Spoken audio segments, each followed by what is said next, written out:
ஆச்சி gulab jamun mix வழங்கும் மணிச் செய்திகள். இணைந்து வழங்குபவர்கள் அரசன் சோ.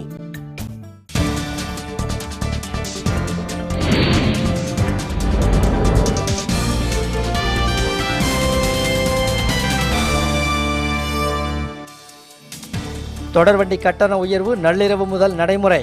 கூடுதல் சுமை ஏற்பட்டிருப்பதாக பயணிகள் கடும் எதிர்ப்பு. வெளியுறவுத்துறை அமைச்சர் சல்மான் குர்ஷித் இன்று இலங்கை பயணம். மீனவர்கள் விவகாரம் குறித்து பேச்சு நடத்த முடிவு. இந்தியா முழுவதும் 2.5 கோடி பேருக்கு இலவச கைபேசி வழங்க நடுவண் அரசு திட்டம். வேலூர் மாவட்டம் ஆம்பூரில் இருசக்கர ஊர்தி மீது மகிழுந்து மோதிய விபத்தில் 2 பேர் உயிரிழப்பு.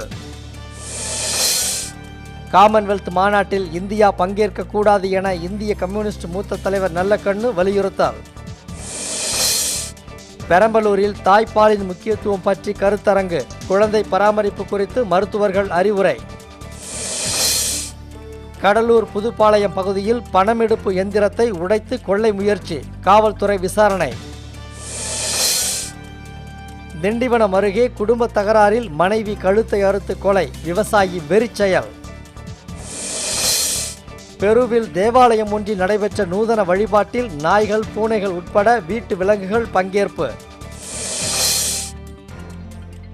சிவகாசியில் நடைபெற்ற மாநில அளவிலான கால்பந்து போட்டியில் கோவை கல்லூரி அணி வெற்றி. ஆச்சி குலோப் ஜாமுன் மிக்ஸ் வழங்கிய மணிச் செய்திகள். இணைந்து வழங்கியவர்கள் அரசன் சோ.